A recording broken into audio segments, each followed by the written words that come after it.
Okay ನೋಡಿ, ಇದು ಕಾಜು pizza ಅಂತ. ಕಾಜು ಕಟ್ಲಿ ಒಳಗಡೆ ಡ್ರೈ ಫ್ರೂಟ್ ಸ್ಟಫಿಂಗ್ ಮಾಡಿದ್ದಾರೆ. ಇಲ್ಲಿ ಬಾದಾಮಿ ಇದೆ, ಆಮೇಲೆ ಪಿಸ್ತಾ ಇದೆ, ಆಮೇಲೆ ಗೋಡಂಬಿ ಇದೆ.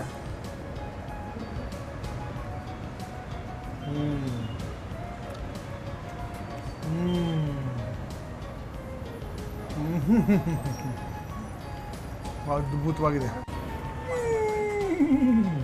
ಸೂಪರ್. ಈಗ ಇಲ್ಲಿ ಒಂದು ಸ್ಪೆಷಲ್ ಅಂದರೆ ಕ್ರಿಸ್ಪ್ ಮೈಸೂರು ಪಾಕ್ ಸಿಗುತ್ತೆ. ನಮ್ಮ ಅಜ್ಜಿ ಒಂದು ಕಾಲದಲ್ಲಿ ಮೈಸೂರು ಪಾಕ್ ಮಾಡುವಾಗ ನಾವು ಮಾಡೋರು, ಗಟ್ಟಿಗಿರುತ್ತೆ, ಗುಡುಗುಡಾಗಿರುತ್ತೆ. ಅದು ಒರಿಜಿನಲ್ ಮೈಸೂರು ಪಾಕ್ ಅದು. ಆಮೇಲೆ ಬರ್ತಾ ಬರ್ತಾ ಮೈಸೂರು ಪಾಕ್ ಚೇಂಜ್ ಆಗೋಕ್ಕೆ ಶುರುವಾಯಿತು, ಸಾಫ್ಟ್ ಆಗೋಕ್ಕೆ ಶುರುವಾಯಿತು, ಗೂಡಿದೆ ಹಂಗೆ ಶುರುವಾಯಿತು. ಆದರೆ ಮೊದಲು ಒರಿಜಿನಲ್ ಮೈಸೂರು ಪಾಕ್ ಅಂದರೆ ಗೂಡಾಗಿರಬೇಕು, ಗಟ್ಟಿಗಿರಬೇಕು. ಅದು ಒರಿಜಿನಲ್ ಮೈಸೂರು ಪಾಕು. ಅದು ಇಲ್ಲಿ ಸಿಗುತ್ತೆ, ಅದನ್ನು ಟೇಸ್ಟ್ ಮಾಡೋಣ. ನೋಡಿ, ಇದು ನಾನು ಹೇಳಿದ್ವಾ ಗಟ್ಟಿ ಮೈಸೂರು ಪಾಕು. ಒರಿಜಿನಲ್ ಮೈಸೂರು ಪಾಕ್ ಹಿಂಗೆ ಇದ್ದಿದ್ದು, ಆಮೇಲೆ ಚೇಂಜ್ ಆಗ್ತಾ ಹೋಗಿದ್ದು. ಒರಿಜಿನಲ್ ಮೈಸೂರು ಪಾಕ್ ಅಂದರೆ ಗಟ್ಟಿಗಿರಬೇಕು ಮತ್ತು ಗೂಡಾಗಿರ್ಬೇಕು. ನೋಡಿ, ಗೂಡಾಗಿರುತ್ತೆ ಒಳಗಡೆ, ಕಾಣಿಸತ್ತಾ? ಈ ಥರ ಗೂಡಾಗಿರ್ಬೇಕು ಅಂದರೆ ಚೆನ್ನಾಗಿ ಕಡಲೆ ಹಿಟ್ಟು ಬೆಂದಿದೆ ಅಂತ ಅರ್ಥ, ತುಪ್ಪ ಚೆನ್ನಾಗಿ ಹಿಂಡ್ಕೊಂಡಿದೆ ಅಂತ ಅರ್ಥ.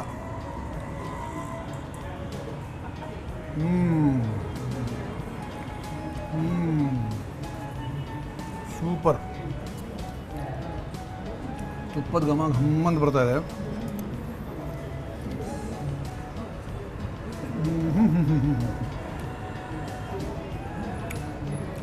ಎರಡು ಅಗಿತಕ್ಕೆ ಕರ್ಗೋಗುತ್ತೆ. Super, thank you. ಅದರ ಇದು ಶುಗರ್ಲೆಸ್ ಸೋಹನ್ ಪಾಪಡಿ. ಎಲ್ಲ ಕಡೆ ಇವಾಗ ಶುಗರ್ಲೆಸ್ ಸ್ವೀಟ್ಸು ಸಿಗಲ್ಲ, ಸ್ವೀಟ್ ಅಂಗಡಿಗಳಲ್ಲ, ಕೆಲವು ಕಡೆ ಮಾತ್ರ ಮಾಡ್ತಾರೆ. ಆ್ಯಕ್ಚುಲಿ ಸೋಹನ್ ಪಾಪಡಿ ಮಾಡೋದು ಭಾಳ ಕಷ್ಟ, ಅದರಲ್ಲೂ ಶುಗರ್ಲೆಸ್ ಮಾಡಿದ್ದಾರೆ ಅಂದರೆ ಇಟ್ ಈಸ್ ನಿಜವಾಗ್ಲೂ ಅಪ್ರಿಷಿಯೇಟ್ ಮಾಡೋವಂಥದ್ದು.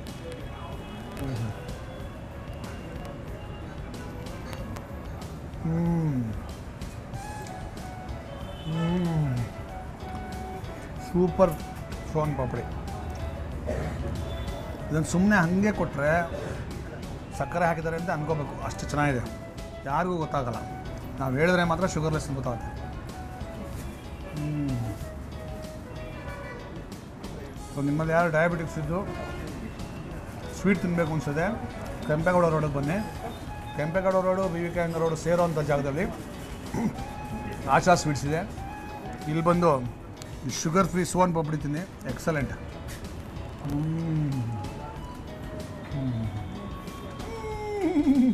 ಸೂಪರ್. ಈಗ ಒಂದು ಲೋಟ ಬಾದಾಮಿ ಹಾಕ್ಕೊಂಡು ಬಿಡೋಣ. Thank you.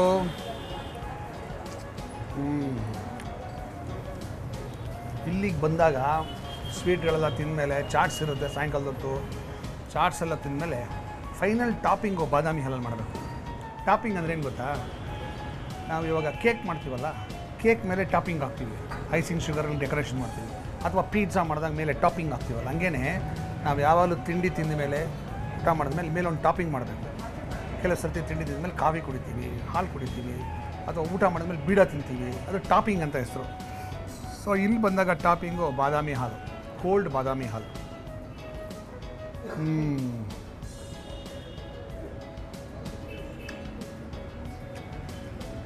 ಆ್ಯಕ್ಚುಲಿ ಇರೊಳಗೆ ಕುಡಿಯೋದಕ್ಕಿಂತ ತಿನ್ನೋದೇ ಜಾಸ್ತಿ ಇದೆ.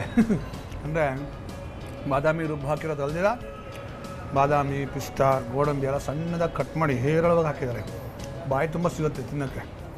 ಹಾಗೆ ಕುಡಿಯೋದಕ್ಕಿಂತ ತಿನ್ನೋದು ಜಾಸ್ತಿ ಇದೆ ಅಂತ.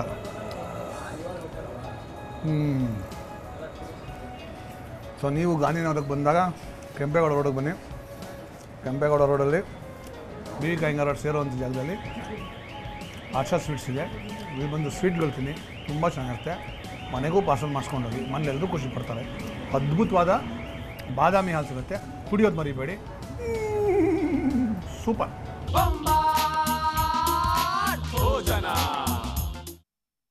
ನಮ್ಮೂರು ಉಳಿದ ನಂತರ ಮತ್ತೊಮ್ಮೆ ನಿಮ್ಮೆಲ್ಲರಿಗೂ ಬೊಂಬಾಟ್ ಭೋಜನ ಕಾರ್ಯಕ್ರಮದ ನನ್ನ ಫೇವ್ರೆಟ್ ವಿಭಾಗ ಕೈ ರುಚಿಗೆ ಸ್ವಾಗತ. ಕೈ ರುಚಿ.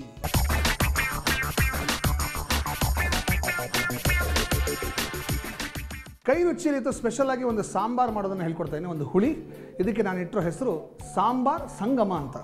ಈ ಸಾಂಬಾರು ಸಂಗಮ ಮಾಡೋದಕ್ಕೆ ಏನೇನು ಪದಾರ್ಥಗಳು ಬೇಕು ಅಂತ ನೋಟ್ ಮಾಡ್ಕೊಳ್ಳಿ. ಮೊದಲನೇದಾಗಿ ನಾನು ಬದನೆಕಾಯಿನ ಸುಮಾರು 1/4 ಇಂಚಷ್ಟು ಉದ್ದಕ್ಕೆ ಕಟ್ ಮಾಡಿ ಇಟ್ಕೊಂಡಿದ್ದೀನಿ. ಆಲೂಗಡ್ಡೆ ಒಂದು 2 ಆಲೂಗಡ್ಡೆ ಅದನ್ನು ಸಣ್ಣ ಕ್ಯೂಬ್ಸ್ ಆಗಿ ಕಟ್ ಮಾಡಿ ಇಟ್ಕೊಂಡಿದ್ದೀನಿ. 1.5 ಕಪ್ಪಷ್ಟು ಹಲಸಂದೆ ಬೀಜ ಅದನ್ನು ನೀರಲ್ಲಿ ನೆನೆಸಿಟ್ಕೊಂಡಿದ್ದೀನಿ. ತೆಂಗಿನಕಾಯಿ ತುರಿ 1.5 ಕಪ್ಪು, ಚಕ್ಕೆ 1 ಇಂಚು, ಸುಮಾರು 1 ಟೇಬಲ್ ಸ್ಪೂನಷ್ಟು ಜೀರಿಗೆ, ಮರಾಠಿ ಮಗ್ಗು, 1 ಚಮಚ ಅಕ್ಕಿ, ಬೆಲ್ಲ, ರಸಂ ಪೌಡರ್ ಒಂದು 4-5 ಚಮಚವನ್ನು ಬಳಸ್ತೇನೆ, ಅರಿಶಿನ, ಕರಿಬೇವಿನ ಸೊಪ್ಪು, ಕೊತ್ತಂಬರಿ ಸೊಪ್ಪು, ಹುಣಸೆಹಣ್ಣು, ಒಗ್ಗರಣೆಗೆ ತುಪ್ಪ, ಇಂಗು, ಸಾಸಿವೆ, ರುಚಿಗೆ ತಕ್ಕಷ್ಟು ಉಪ್ಪು, ಒಂಚೂರು ಎಣ್ಣೆ. ಈಗ ಈ ಸಾಂಬಾರು ಸಂಗಮ ಮಾಡೋದು ಹೇಗೆ ಅಂತ ಹೇಳ್ಕೊಡ್ತೀನಿ. ಮೊದಲನೇದಾಗಿ ಒಂದು ಮಸಾಲೆ ರುಬ್ಕೋಬೇಕು. ಅದಕ್ಕೇನು ಮಾಡಬೇಕು ಅಂದರೆ ಲೆಸನ್ ನಂಬರ್ 1, ಒಲೆ ಹತ್ತಿಸಬೇಕು. ಇದರ ಮೇಲೆ ಒಂದು ಪ್ಯಾನ್ ಇಡೋಣ. ಈ ಪ್ಯಾನ್ಗೆ 1.5 ಚಮಚಷ್ಟು ಅಕ್ಕಿ ಹಾಕೋಣ, 1 ಇಂಚಷ್ಟು ಚಕ್ಕೆ, 1-2 ಮರಾಠಿ ಮೊಗ್ಗು. ಇದು ಸ್ವಲ್ಪ ಬಿಸಿ ಮಾಡ್ಕೋಬೇಕು. ಓಕೆ, ಇದಕ್ಕೆ ಇದನ್ನು ಮಿಕ್ಸಿಗೆ ಹಾಕೋಣ.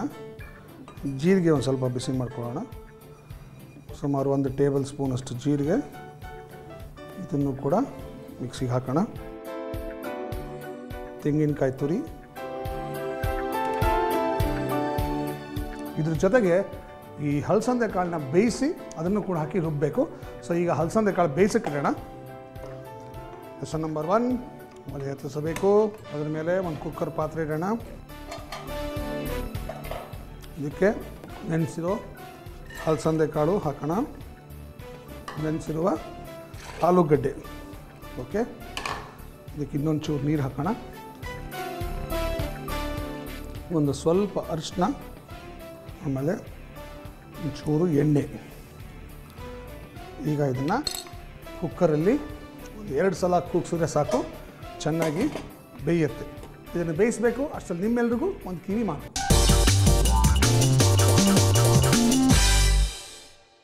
ರೀ ಸ್ವಲ್ಪ ಬನ್ರಿ, ಲೋಟಗಳೆಲ್ಲ ಕಚ್ಕೊಂಡ್ಬಿಟ್ಟಿದೆ, ಸೆಪ್ರೇಟೇ ಮಾಡೋಕ್ಕಾಗ್ತಾ ಇಲ್ಲ, ಸ್ವಲ್ಪ ಹೆಲ್ಪ್ ಮಾಡಿ.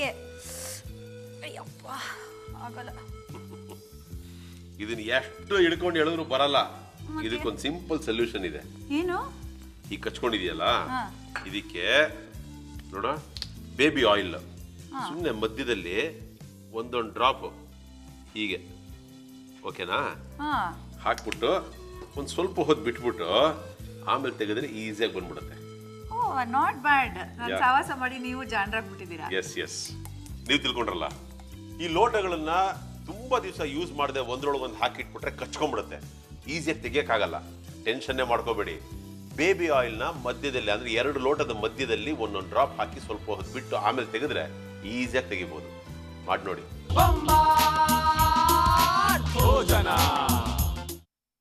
ಕೈ ರುಚಿಯಲ್ಲಿ ಇವತ್ತು ಸಾಂಬಾರು ಸಂಗಮ ಮಾಡೋದು ಹೇಗೆ ಅಂತ ಹೇಳ್ಕೊಡ್ತಾ ಇದ್ದೀನಿ. ಇದು ಚೆನ್ನಾಗಿ ಬೆಂದು ಕೂಲಾಗಿದೆ. ನೋಡೋಣ. ವಾವ್. ಈಗ ಇದರಿಂದ ಸ್ವಲ್ಪ ಕಾಳು ತೆಗೆದು ಬೇಯಿಸೋಕ್ಕೆ ಹಾಕ್ಕೊಳ್ಳೋಣ, ರುಬ್ಬಕ್ಕೆ.